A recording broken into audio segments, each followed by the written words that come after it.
Yeah, this game has become my hyperfixation, but it's not for everyone, and there's quite a few things that I haven't seen anybody mention, which might be a great turnoff for you. I played Hello Kitty Island Adventure for over 30 hours on the Nintendo Switch, and I have a lot to say. Also, many of you think that this is Animal Crossing, and I hate to break it to you, it's not. By the end of this video, you'll know if Hello Kitty Island Adventure is the game for you, and let me know if you're buying it. Thank you Sunblink for the review code. We're gonna start with an overview of the story, and don't worry, I'm keeping things spoiler-free. You're restoring an abandoned theme park on this relatively big island. You're doing this alongside the cutest Sanrio characters. There's a bit of mystery going on with an overarching story, and you're gonna have a bunch of main quests to guide you through the game. You're gonna notice pretty quickly that each quest is locked behind a friendship level that you need with different characters. And this is where the difference from Animal Crossing begins. You cannot choose who you want to be friends with,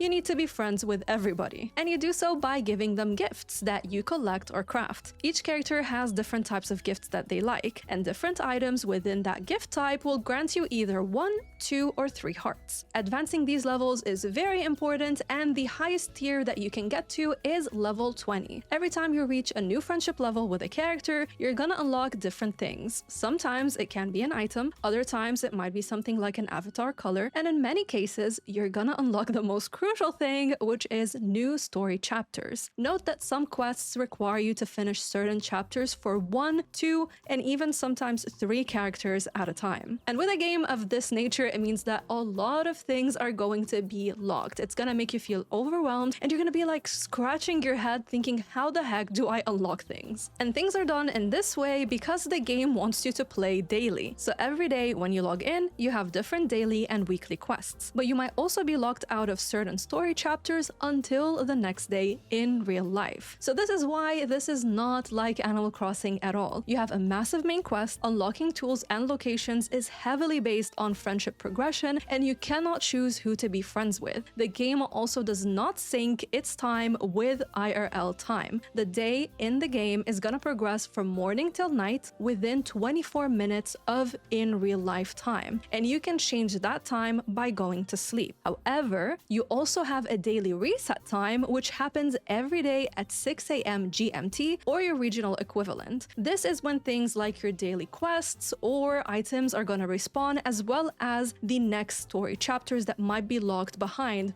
going to the next day. It can be very overwhelming to play this game, especially when you see the list of locked quests and so many things that you can do, but it's not gonna take you too long to familiarize yourself with everything, and I have a video of 30 tips that are gonna be very crucial to help you get started, so make sure to watch that next. Anyway, this brings us to the gameplay loop, and you start by customizing your character. You have so many options that you can choose from different animal types and colors and patterns. Then you start the game, and the main goal is gaining friendship levels, and you do so by gifting villagers up to 3 gifts a day. You can also use friendship blossoms, which reset the 3 gifts a day limit, so you can gift the same villager 3 more gifts. Or you can use something like the friendship bouquets, which reset the gift limit for everyone on the island, so now you can gift everyone 3 more gifts for that day. These items are very rare and special, you can carry only 3 of them at a time, and you gain them by logging in on different days. So what are you gifting these villagers? This is where exploration comes in. You collect various materials which you're gonna see glowing, and you can unlock different blueprints to craft. Villagers accept both raw items or items that you have personally crafted, and there's no way of you gifting anyone something that they don't like, because when you enter the gifting menu, every character has specific tags that they look for in an item, so the game is only gonna show you the items that this villager will accept with a minimum of 1 heart in return. Each villager is also gonna give you specific materials as a gift for the gift that you just gave them, and as you increase your friendship, you can ask villagers to become your companions. Yep, they're gonna be following you around, they're very cute, and they have their own animations, and each one will also give you special abilities that will come in handy. Keep in mind, they also unlock more special abilities as you level up your friendship with them. You can also earn different clothing items that you can change your companions into. These companions are not voice acted, so you only read their dialogue, which is fine by me. You can also build these broken cabins and then decorate the inside area so new Sanrio friends can move in. However, I have yet to figure out how to even move in the first person that you can. It's not person, but it's Dear Daniel, Hello Kitty's boyfriend, and apparently I'm not the only one. I searched it up on Reddit and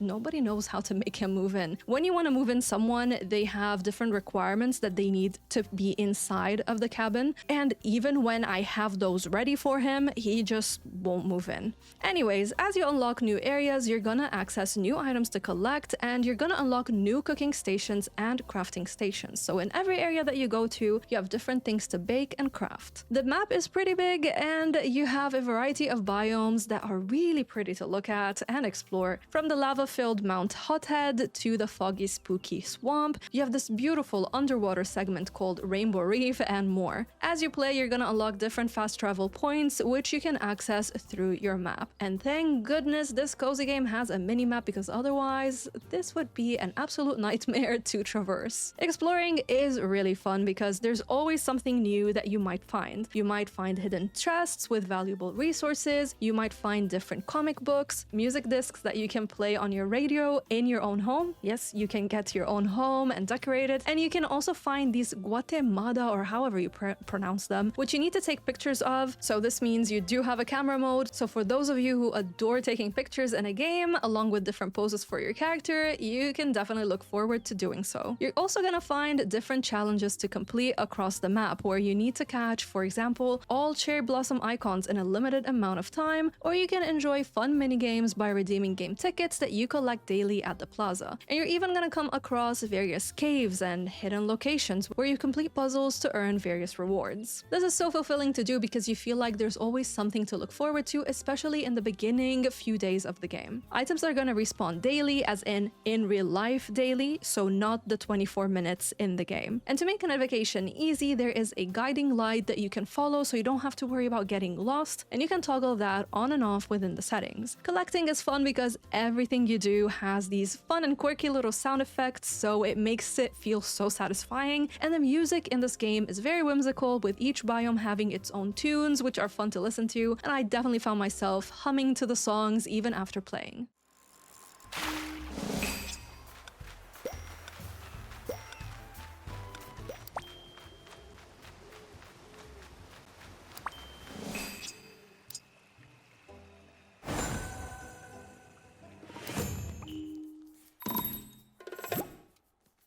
As you play, you're gonna unlock a variety of tools. You can dive underwater, you can fish, which is pretty easy in this game, you can catch critters, which is very quick and simple, you can make potions to help guide you, you can swim to make navigation easier, etc. You can also donate items to the nature's preserve, similar to the museum in Animal Crossing. And the game is considered a collectathon, meaning you're gonna earn various achievements by unlocking every single coffee recipe, every single soda drink, every single pizza flavor, catching every fish and bug. You can even go to shops and buy clothing items and furniture, and to do so, you're not gonna be using coins, instead you're gonna trade resources for them. Using your tools is not gonna require any stamina. I know a lot of you are gonna be really happy to hear that. Only climbing and diving will use the stamina. And you get these like stamina wheels similar to those in Breath of the Wild. And your goal is to collect 5 stamina apple slices to unlock a new 4th of the next wheel. So every time you get 5 stamina apple slices,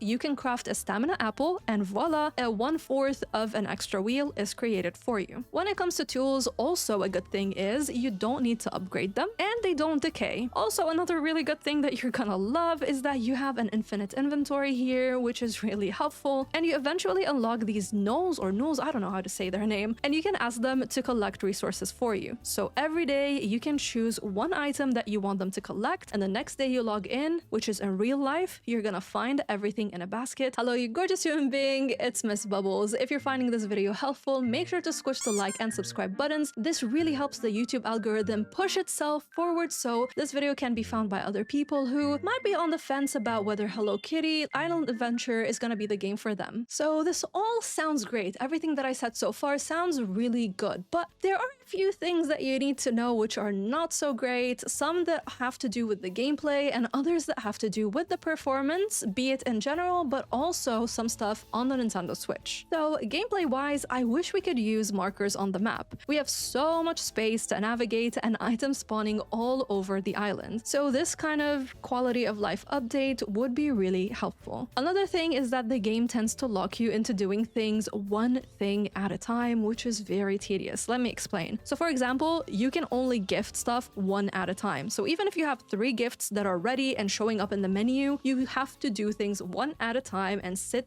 through the screen of the friendship level going up or the villager giving you something in return, and it gets really annoying. The same happens in the shops. Even if you have an abundance of items and materials that you can use in exchange for whatever furniture or clothing items you need, you still have to buy things one at a time and then click on the menu, rinse and repeat. Puzzles can be very tricky and tedious, so thank goodness for that wiki that helped me out with the majority of them. It's also important to note that the majority of the quests are extremely fetch quest heavy. Go do this, talk to that, come again, go back, do this, rinse and repeat. Also, because of the nature of the game, where you need to wait a day in real life to unlock the next mission, there are plenty of days where you're gonna log in and feel like, yeah, there's nothing much for me to do today. Yes, you can explore, but sometimes it will be difficult to play this game, especially as an adult, because let's say you can only play these games on a weekend. Well, that means Monday to Friday you can't log in and you're gonna be locked out of stuff because you can only play on Saturday and Sunday. So that can become pretty problematic for a lot of you. Then moving to the performance side of things, boy oh boy, we gotta talk about it. First, on the Nintendo Switch you have quite a long loading screen waiting to greet you every single time. Everything after that becomes very quick, but the initial loading screen is pretty long. Another thing is that you're gonna see characters clip into you quite often, which can be immersion breaking. Then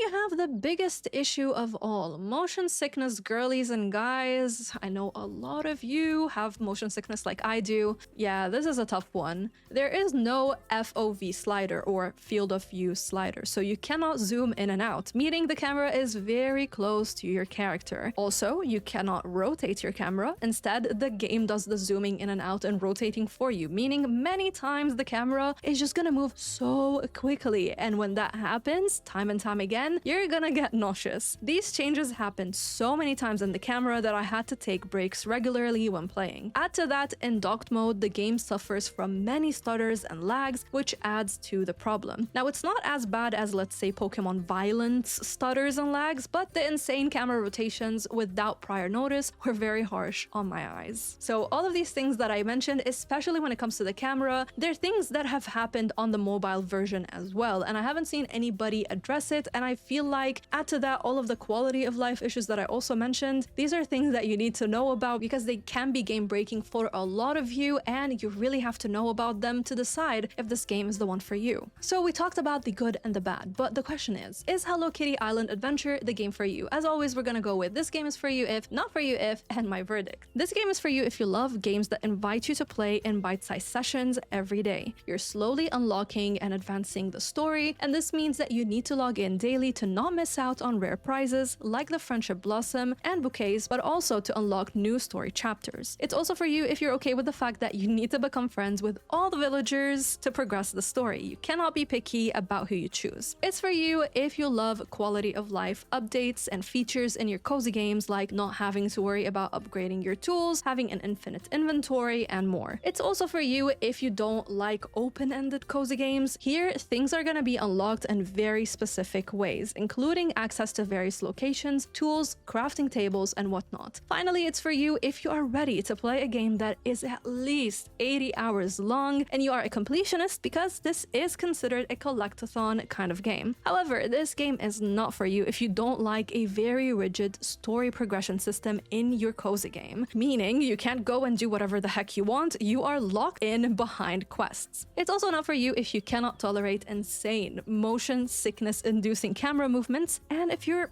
prone to motion sickness like I am. It's also not for you if you don't like the idea of having to focus on all NPCs in a game, and that means you're gonna have to grind out and look for items every single day to have enough things to use as gifts. As for me, I actually played the mobile version right when it first released thanks to Sunblink, and I absolutely hated this game. I was like, nope, this is not for me. I hate it. I just couldn't get past the fetch quests, and playing it on my phone was just an absolute nightmare. However, the Switch version was a game changer, and I find it difficult to not want to play this game every single day. I'm usually not so fond of fetch quests, but I have said before the only game that I was okay with having fetch quests was Disney Dreamlight Valley, and now I can add that to the list, which is Hello Kitty Island Adventure. They are designed in a way where every time you finish them, you are getting rewarded handsomely. You are unlocking a sheer amount of content as a reward. And I'm loving exploration here, but also another thing which is new to me, collecting. Like, I've never been a collection type of girly. I don't care about collecting decor and clothing items and whatnot. Here, I'm going out of my way to make sure I collect every single thing, which is,